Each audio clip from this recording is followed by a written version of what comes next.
Hello, everyone, and welcome to the very first episode of Hearthstone and Game Theory, or How I Learned to Stop Worrying and Came to Love Math. Not a lot of you will get that reference. Go watch Dr. Strangelove with your parents' permission. With me today, I have the head coach of esports for UPike, Eric VanHoose. Say hi, Eric. Hi, Eric. Oh, that was good. Sorry, I couldn't help myself. I had to. You I prompted it. No, that's fine. Today, we're just going to be doing a quick intro to Hearthstone and telling you a bit about what this show hopes to accomplish and show you just the basics of the game while we're doing it. So we're going to get right into it. This is the first screen you see as you pull up Hearthstone for the very first time. Me and Eric haven't seen this screen in a very, very long time. 2 years. It's been a minute. This game's been out for a while, and we were beta testers for it, and I love this game. It's a lot of fun, free to play, and very addicting, but also has a lot of really core math concepts that you can get just picking it up and using them.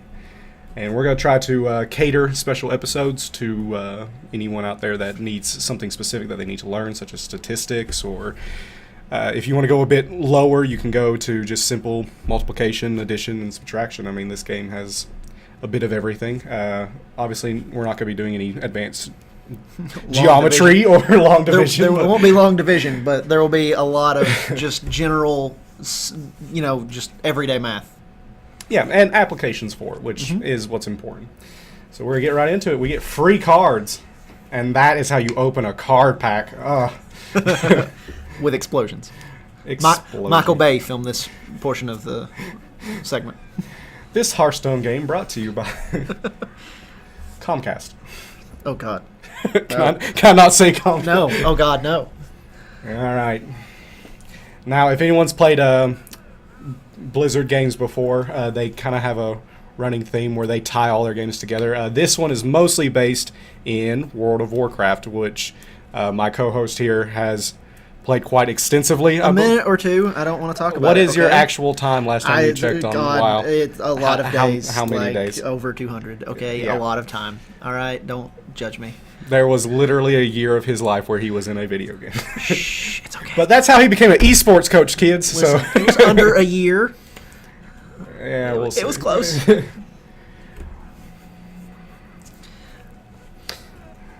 Okay, and what we're doing here, this is going to just go over the basic mechanics of the game.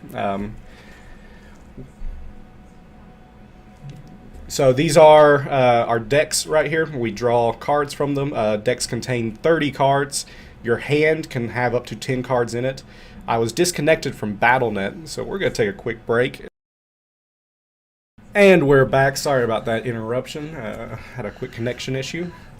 We're going to go ahead and play our first minion. Now, minions stick to the field. You can think of them as like a permanent body that is on the field. There are 3 different card types, I'd say. There's spells, there's minions, and then there's hero powers, which aren't really counted as a card type, but it's an interaction that you can do with the board. Mm-hmm. And we'll cover hero powers, I believe, in the next game. I think the first one focuses mostly on creatures, or minions. If you run out of health, you lose. So don't. Ever.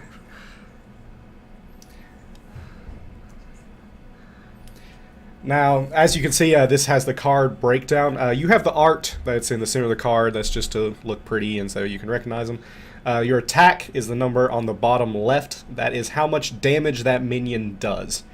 And then the health is on the bottom right with that blood teardrop thing.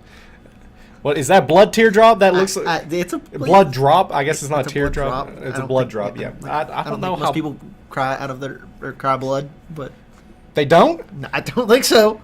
I need to see a doctor about it. You probably should. And then on your top left, you have cost, and cost is how much mana it takes to cast that spell. Mana is right down here.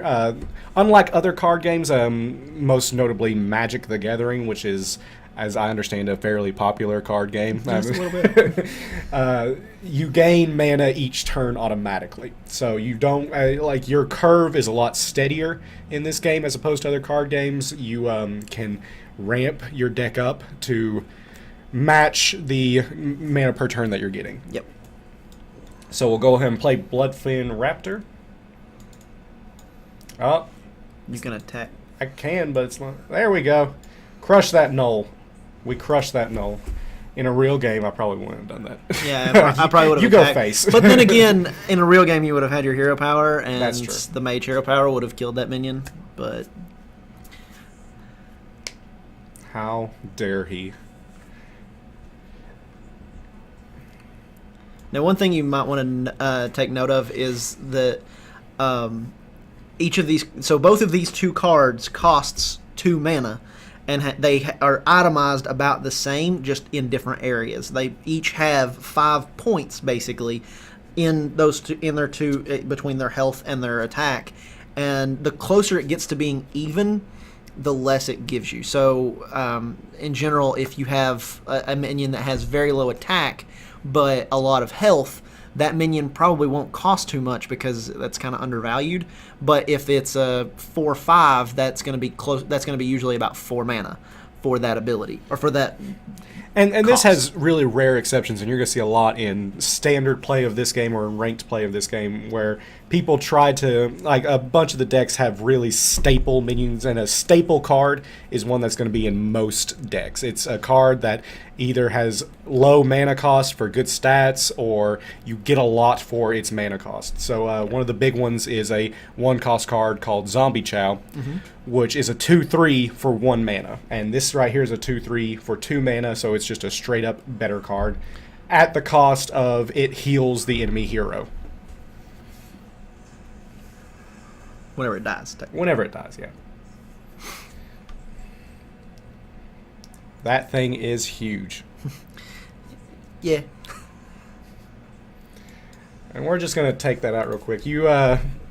That's a good trade. And when we talk about trading, it's getting value for your cards, more or less. That was a 2-cost minion that I played, and it took down a 4-cost minion. I believe it doesn't have... Usually right here it has a play-by-play of what's happened so far.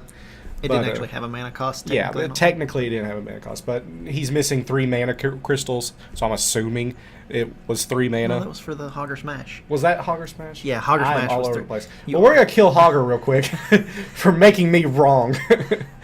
Making me think. And that's it. That is the very first game of Hearthstone, and I think we did really well. We're kind of pros at this. Pay no attention to the fact that it was all scripted and you couldn't do anything but exactly what we did. There were no other options besides what we did, but we did it to great effect. The first few games are a bit scripted. And by a bit, I mean completely and totally. But Blizzard is a fantastic game company in that they make you feel like you're making choices for this still. Even though it's scripted, it's a tutorial, it's helping you learn the game, it makes you feel like you're making decisions still. Like, oh, I could attack the hero, or I could attack this minion. Whatever will I do? One way or another, you're drawing the spells to, to do it. But in this case, you would throw that fireball back if in a mulligan, but you kind of can't do that right now because it's not letting you. Yeah. And we get the same minion that we did last time, a Murloc Raider. And as I understand it, Murlocs are in World of Warcraft. Is that correct? Yes, they are. What sound do they make? I'm not going to know. I believe it made the sound when you played that card. I mean, I don't... there's no way of knowing now. We don't have any way to go and check. It just happened. Don't There's worry, no way to I'm check. sure you'll get another Murloc here in a little there's bit. no way to check.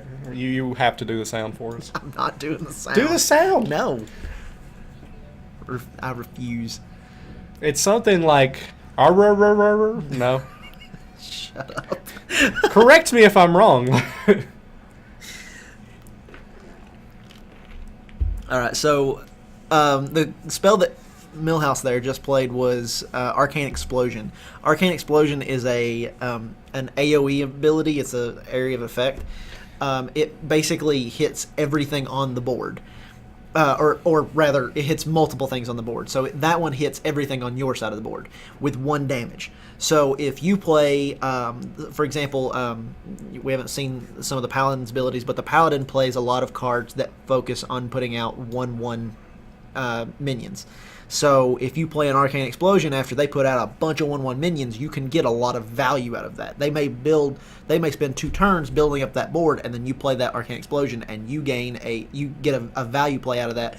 You move ahead of them in tempo. You've negated what they've been working on. And that's the important thing about the AoE abilities, is that it's a tempo recovery tool. And when we say tempo, that's how you are progressing in the game, more or less. Like, that's how your board is, your current board state, how it's performing based on how far you are into the game, how many cards you have in your hand. Your tempo is kind of how well you're doing. Like, if you have a high tempo, it means that you're playing cards, you're being proactive, and you're being like defensive against what they're doing. So they're having to play against your board instead of you trying to recover from actions that they're doing. So it's kind of who's in control of the game right now, who's dictating how the game flows. In this current board setup, we have the creatures. He has a few extra cards, but he has to answer our creatures. So he's playing another Arcane Explosion to try to answer our creatures. He'll have to do a lot of cards that don't really gain him a strict advantage. They just try to keep us from having more of an advantage. Yep. Because right now we have more mana than he does. Where we went first, so we started out with 1 mana, and then he gets 1 mana each turn. So we'll always be 1 ahead of him. So we can keep on playing minions, and then just hitting him in his face. Oh my goodness, Millhouse is just talking so much. I know. Millhouse really likes to talk. In the game, Millhouse talks a lot, but he's really, really fun and funny. So in this case, we could continue to build our board state, or we could just end the game. Yeah, because we have lethal, and what lethal is you have the cards in your hand and on the board to end the game. Right now, we have a fireball, which deals 6 damage, and then 2 creatures that are 3 attack.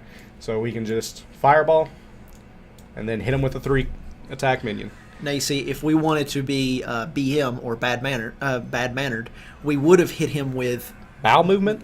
Don't start with me. We would have hit him with both of the 3 damage creatures, which would have put him to 3, and then we would have hit him with the fireball, because that would have put him to -3, which means that we won more than we would win anyway. And games are about degrees of winning. Exactly. It's about how bad you beat him, not just that you beat him. It's not just beating him, it's over-beating him. Now, Low Walker Cho, that's from Pandaria. Yes. And Pandaria was expansion before last, and I actually played a bit of that one. It was boring. It was. I personally liked Warlords of Draenor a little better, but there's a lot of people that didn't care for Warlords. There's a lot of people that liked Mista Pandaria, a lot of people that hated Mista Pandaria. Just kind of people have different opinions. As it turns out, everybody's got a different opinion. And all of them are wrong except for mine. Yeah, that's how the internet works. And by the way, I just wanted to point out, look at that. We got another Murloc Raider. It's like they're making these decks for us to do specific things with. Perhaps it is. Okay, now we have an actual choice here. We could throw this at his face, and next turn he will probably run his 1/1 into our 2/1. We could play a Bloodfin Raptor next, which is fine play, puts another body on the board. Or we could Arcane Explosion, getting rid of his 1/1 and keeping our 2/1 safe for another turn. My personal preference would be to play the Bloodfin Raptor and let him answer our creature next turn after we hit him for 2.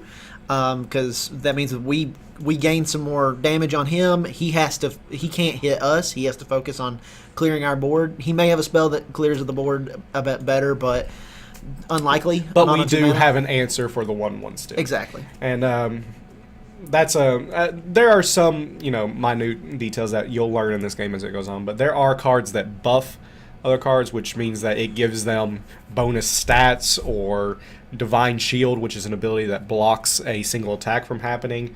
But most of the time, that's going to be used proactively instead of reactive. Like they're going to be using that to give themselves advantage more so than to counter what you're doing with most of the stat buff abilities.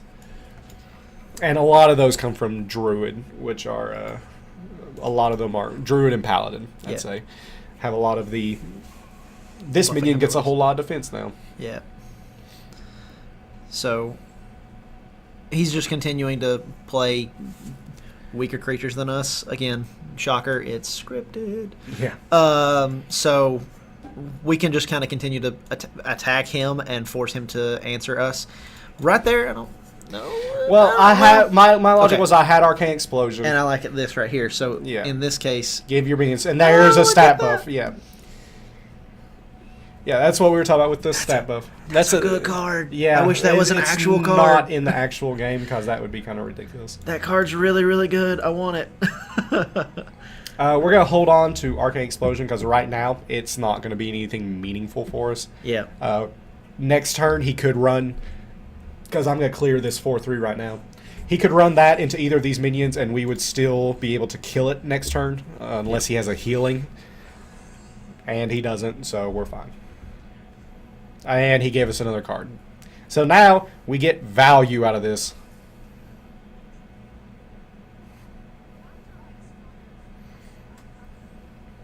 That would be another really good card. All right. Always draw cards if you can. Yeah. There's very rarely a bad time to draw cards. So in this case, we can immediately negate that card that he played to hide from us until his minions are destroyed, because we can just put all those down to 1 and then kill that. Yep. And now he effectively used a card that didn't really do anything. It tried to hide from us, but we were going to be doing that anyway. Yeah. So he wasted mana. Okay, that is a mechanic in the game. Battle Cry. Battle Cry is just as they are entering the field, they do something. Yep. For example, Battle Cry, draw a card. Almost like it's scripted. Yeah, it's like they know what we're doing or something. I know, right? We have a big fat beast here. This one here, Magma Rager. It's cheap, for a 5 attack, but 1 health means that it will die to his instantly. That will die very quickly. His Voodoo Doctor will immediately run at it. We're gonna go ahead and play Nightblade. Yeah, I think spending the mana is a little bit better right now because next turn we're going to be on 8 mana. So if we had held the Nightblade and played the Snapjaw, then we could have only played the Magma Rager, and that we would not have been able to play, for example, the Snapjaw and the Fireball right now. So we clear this one instantly. That's yeah, the Nightblade and the Snapjaw. Yeah, it's okay. Yeah, I know. I don't listen to you anyway. I understand. So we're going to play Snapjaw. We're going to clear that minion. We're going to play Magnum Rager. And now he has to be very careful with that single card that he got that gave him. Yeah, that's not going to work. What do you know? We won the script. Just that wasn't necessary. I had lethal, but just to display what can be done, we'll draw that card. Put him down to 5, and then 6 damage finishes it off. And we win. Oh, reward, hot. Why does it say that? I never noticed that before. King Mukla.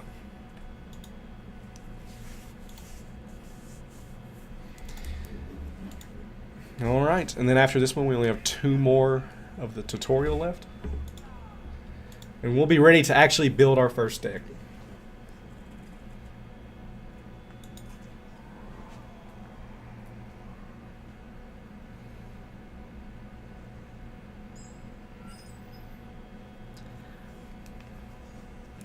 I bet we're going to get some bananas. It would stand to reason. I just have a feeling, considering what King Mukla usually does. Play the first card that we always play. Apparently. Hey, look at that, a banana. Bananas. And this is one of those buff cards that we were talking about. Actually, I think this is a better play. We'll give it to him. And then run for face. And what's going to be really bad is that he's going to have a Arcane Explosion. He doesn't have an Arcane Explosion, don't worry. I bet he totally doesn't have an Arcane Explosion. All right. We have some options. We can do Wolf Rider and just start going for face. And face, in case you don't know, some of the terminology that's used quite often in Hearthstone. Going for face is just you go for the hero, because one way, like, it doesn't matter how many cards you have that are however good they are. If you are out of health, you lose. Yeah, exactly. So just running and hitting them as hard as you can in their face, as quickly as you can. You can end the game very quickly before they have a chance to recover tempo. Occasionally you'll hear Dustin and I talk about card advantage, and a card advantage is basically who has... So currently we have 5 cards in hand. One of them is a banana, so it's kind of like a half a card. But we have 5 cards in hand. He has 3 cards in hand. We have 2 cards on board. He has 1 card on board. We are currently ahead of him in card advantage. In decks that you want to try to attack the opponent's face, the way, like, they usually play cards that don't get them ahead in card advantage until they win the game. Basically, they just win the game while you have those 6 cards in hand. So yeah, you had 6 cards, but you still lost. It's heavy enough creatures that you won't be able to play them. Like, you can get a hand that has 7, 8 cost minions in it, and they're just dead in your hand until that turn. There's not really a way to recover from that. So aggro decks try to just work around that. Yeah. So I think we're going to go kind of aggro here. We're going to play our Wolf Rider. The only other option, we could do River Croculus, and then we could actually banana one of these 2 to keep them on board, and take out his 1/2. What's the math on that? So it ends up being, so you're at 4 power right now. You would play it. So you'd be at 6. So you would add the banana, that would put you at 5 power, and then add the River Croculus for 2 more to put you to 7 power. Or you use one of those creatures to take out the guy, or even attack, and he takes it out, and you end up with 5 power. I think you end up with more power playing the banana River Croculus than playing the Wolf Rider. So I think in the long run, you'll do more damage playing it that way, as long as he doesn't have a board wipe. If he has a board wipe, then yeah, you kind of walk. It's kind of either way though. Right. We could taunt out that board wipe a bit more by having 1 health minions out.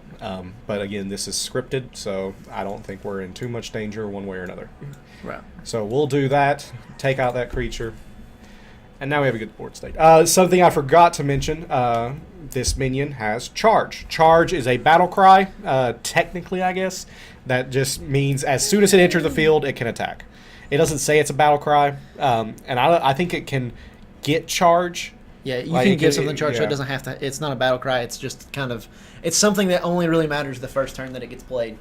And we taunted out that Stomp, the board clear right there.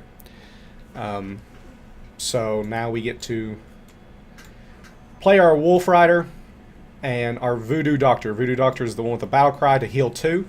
So we can heal anything for 2, including our own minion. So we'll bring that up to full health and then go for face. Yep. Just keep hammering away. Hey, look at that. If we hadn't healed for 2, he'd have killed that. Now, a actual player that knew what they were doing probably would have killed our Wolf Rider. Yeah. That would have been a better play. Yeah, probably. But we're not here to make good plays. We're here to learn. We'll do a Raylear. It's not the most mana efficient play, but it lets us clear that really quick and then get 6 damage in on them. Yep.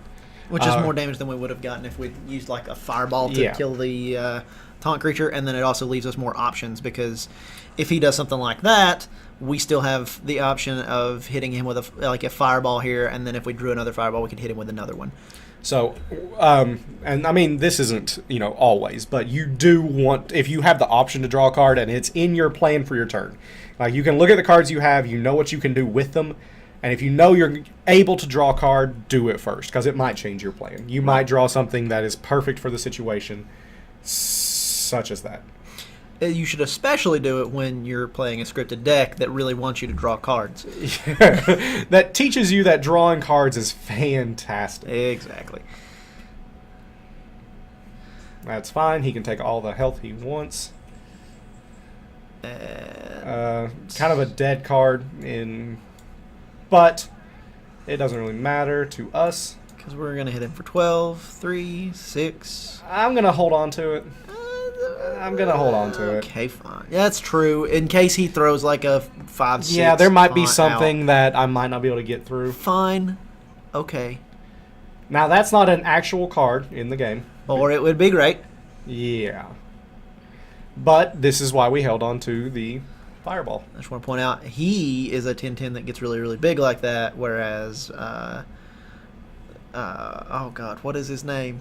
Thaddeus? Yeah, Thaddeus is an 11-11 that does not get that big. Oh, right. Oh, yeah, the one that, the death You have rattle. to, you have to add 2 creatures basically together. All right, we have a couple options. We could just go and kill this guy. We would have to give both of our minions and our Fireball. Fireball 6 damage. These two together are 4 damage. We can clear him off with that, but that's not a great play. That's not really efficient on our turn. He has to get through these two guys. These two guys has taunt, and as you can see, that the shield frame that's different from most other minions. It means that they have to attack those guys before they can attack anything else. Yep. They can attack either of those guys because they both have taunt, but taunt requires you to attack them first before you can do anything else. So I think our play here is just Bloodfin Raptor and then face. Let him attack these guys on his turn. Let him waste his turn attacking that, and then we can, against it, play the Fireball whenever it's our turn again. Yeah, as big as that 10-10 is, it still has to hit that taunt creature, and it doesn't trample over and hit us or anything like in some other games. Yeah. So in this case, we have 4 power on board, and we have a 6 power Fireball, effectively, and that's 10. Yep, and we can win. And see, if we had ran both of our minions in the Fireball into that 10-10, we would have had to rebuild up our tempo, put some more minions down, have them wait a turn so that way they could get rid of their sleeping. What's it called in this? It's summoning sickness in Magic, so we're just going to call it summoning sickness. I don't know what it is called. It might actually be summoning It sickness. might honestly. be summoning sickness. I have no idea. I'm really not sure, but effectively, creatures can't attack the turn you play them unless they have charge. That's what it's called. Kill his minions or heal. So this is going to be one that teaches you tempo, apparently. Yeah. If I had to guess, I'd say he's going to play a lot of minions that are just better than ours. Most of the time, whenever it does this, also in standard games, you can select cards to throw back, which is fantastic because I'd actually throw back like half of these. Yeah. I'd throw back that instantly. I'd probably throw Polymorph back. But it's scripted, so you're really going to need that polymorph. Yeah, I'm probably going to need that Polymorph. More than likely. Crazed Hunter. I hear we should kill his creatures or he'll overwhelm us. We should probably kill that creature. I'm going to go against the grain and say that I should just go for face. I think it said to kill his creatures or he'll overwhelm us. Yeah, I'm going to go for face. I think that's... You're going against the script, Dustin. Uh-oh. He has a hero power. Deal 1 damage. Why, I bet he's going to deal 1 damage to our creature. Look at that. If only we could spend 2 mana on a hero power and deal 1 damage to a creature. Or My goodness. What? It's like it read your mind. Mother of... Mother of Pearl. Now, one of the best things we've not mentioned about Hearthstone yet, or that was our hero power, by the way. The hero power costs 2 for everyone. And that's changed a bit since the Inspire mechanic has come in, but that's based on cards. That's not really a straight mechanic. We'll play him and then kill that. But like I was saying, one of the best things about Hearthstone is all of these maps are interactable. So you can start a fire. You can change the blanket eventually. Change the blanket to, I think Zebra's one of them. Yeah, Zebra's one eventually. Yeah, there we go. I like Zebra. You can get rid of these vines. You can drop coconuts. Knock the gem out of the eye. Yeah. You can make this leopard thing mad. And you can cause a rainbow over here eventually, whatever. There we go. All right, what were we doing? Quick, polymorph it. No, I'm just kidding. That's a horrible play. We could. I think we can either... Ooh, we can Raid Leader and then Stone Tusk Boar. Yeah, Stone Tusk Boar. So that gives that Stone Tusk Boar 2 attack, and then we can use that 1 cost minion to kill his 3 cost minion. And get a extra damage on that, Yep. which is considered value. Yep. Value's fantastic in card games. You want the most out of your mana. That's how you win. Polymorph it. I'm not polymorphing. Yeah, you shouldn't. It's a horrible play. All right. You should polymorph it. We have a couple of different options here. Not a... I'm thinking throw the Goldshire, Raid Leader, and then Sanguine. Yeah, I think we could also do Nightblade and hope he doesn't have anything to remove it, but we've not seen any removal spells out of him yet, so that's a fair bet that he has something. Yeah, but the fact that it said that it focuses on minions to me means we should probably keep taunt up, but maybe we should hold the taunt, because we also have the polymorph to answer anything that he plays, so yeah, I think this is probably better. So I think this is Nightblade. better for mana value. Yeah. We're using all of our mana instead of just 4 of 5 it. instead of 4. Yeah, so we'll throw that into that. Play the We'll Nightblade, deal 3 damage. 3 damage to him, and then go for face. Effectively, we did 5 damage that turn, and we did 5 damage to him that turn, and we had to lose 1 creature. Hey, look, a creature that you could I don't know, polymorph. And they gave us another polymorph. They really just want in you case to. The point wasn't hammered home. Hey, you should probably polymorph this thing. And this is one of the card types, a spell like Fireball, but this is transform a minion into a 1/1 sheep. It's effectively a way to destroy a minion that is really annoyingly large or most of the time. I mean, something that I always remind myself in card games is if I throw that polymorph to get rid of something, I don't have that polymorph in my hand anymore.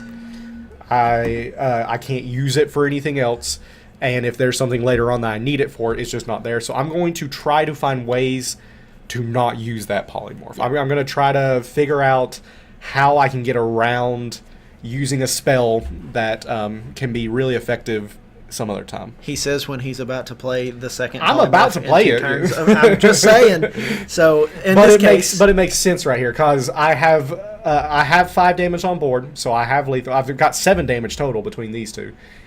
I could do like Wolf Rider and Arcane Explosion and Fire Blast to get the same thing done. Or he can just play a polymorph, make that creature not have taunt anymore, and then swing over top of it. I could just hit him for 5. I am not a nice person, so I'll destroy that first. And then you hit him. And then I hit him. You can't let him lose with a minion on board, so then you just really want to just add that salt to the wound.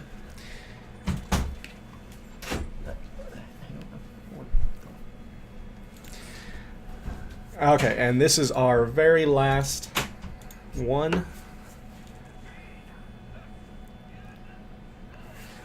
And I believe that this one is like you're supposed to lose. Yeah, this fight is totally not fair. Blame the terrible game designers. It's a really, really hard game. This one's actually challenging. Like, this one I liked. Okay, it's still scripted. Air quote challenging. It's still scripted. Everything is scripted. It's kind of scripted, yeah, a little bit. If this were a perfect world, I could throw this card back because I want to so badly. I know, that card is not what you need here. In general, when you're deciding on mulliganing cards, you want to throw cards that are expensive back. Because you can always pick up expensive cards later on in the game. You need cheap cards in the early game to throw out so that way I'm not stalled while he's making plays. See, he played a one cost play, a 2 cost play, which is a really nice curve, and the curve is being able to have cards for each step of your mana. Like, you want to make a good mana efficient play each turn. That's really all you can do. Yeah, we just throw down the River Croculus. We could do Voodoo Doctor, or we could ping the 1/1. That seems bad. But he's probably going to go ahead and do that. Yeah, he's going to do it for us, and then, oh god, no, he's just going to do that. Jesus. That was lucky. So each of those shots had a 50-50 chance to hit us or the creature, and all of them hit us. Yeah. So I'm not. That might have been. That might have been has to be scripted, but I don't know because I mean, Okay, the he odds did of that run not the being scripted are like yeah. nuts. That's one of the really cool things about this game that other card games don't have, like Magic, is that it has the ability to have a random number generator. You know, like it has the ability to say there's a 50% chance of this happening and then actually flip that coin each time automatically since it's a computer game online. Yep. And no other game can really do that the way Hearthstone does, and that's what makes it a really interesting card game. One of the classes, Shaman, has 4 different totems that can summon. Yep. So you have a 25% chance of summoning any of those totems, and as you summon them, you can't summon the same one twice. So your percentages of getting those different totems will, like, if you really changes. need a taunt, and you do the first one, and it's 1/1, then you have a 75% chance. Or 33% a chance. 33% chance that it'll be the taunt one next time. Yeah. And then next time it'll be a 50% chance. And Then on the last one, it has to be that taunt one. If you have 3 other totems out, or 3 of the other hero power totems, it has to be that one. that is a ridiculous ability that you'll never see in game. It's fantastic. 2 mana for 2/2/1s. That sounds That's crazy. without spending a card. And look at that. He had an answer that he didn't use correctly. Dear God. Oh, God. Why? Why did he not use it correctly? Oh, God. He could have taken out my taunt and then done 6 damage to me. Or he just dealt 6 damage. And he could have kept his board state. Yep. So that was a misplay, but again, it is scripted, so I'm not sure how big of a misplay. Extremely scripted.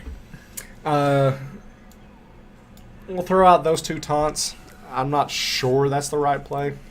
He could have something crazy, but I think he has to have something crazy, and that's not something crazy. I guess he's gonna. Yeah, That's fine. I mean, I'll let him do that all day. Use that durability. Don't hit me in the face with it. All right. Now we could do Nightblade or Reckless Rocketeer. Reckless Rocketeer a lot is used as a removal more than anything. It's not a great mana efficient removal, so I'd like to get some value out of it and hit him face just a couple of times with it. But part of me says at this point, like, I mean, because okay, he has those 2/1s, so you know the Reckless Rocketeer is going to die just as easily as the Magma Rager is probably going to die. So part of me says let's play the Magma Rager, the Voodoo Doctor, and then ping him. I kind of want to save the Voodoo Doctor in case he goes for our Sanguine with the 4. Yeah, that's we true. could have 3. That means I'm just that thinking his spend the 2/1s. spend the extra mana. I'll just ping him in face with Fireball. And run him into that. How's it going? Good. You're not taking advice from Eric, are you? He is not.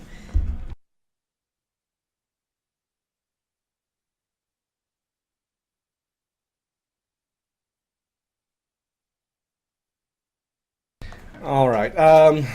Let's see. We could do the Reckless Rocketeer into the 4/5 Dark Scale Healer. We could play the Boulder Fist Ogre.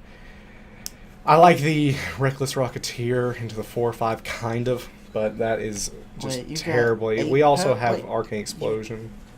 You win. You win. Oh, do I? Yes, I do. You have 8 power, Yeah. and then 5. Yeah. So Yeah, you so can we just- can just win. That's why you should always do the math. Yeah, always count, kids. So we run that, into that, and into that. And then that And is we game.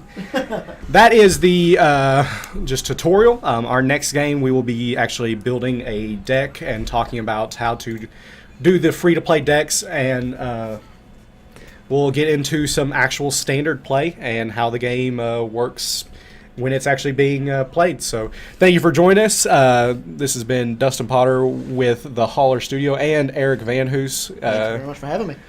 So it was nice having you. We might have him around a couple more times. We'll see.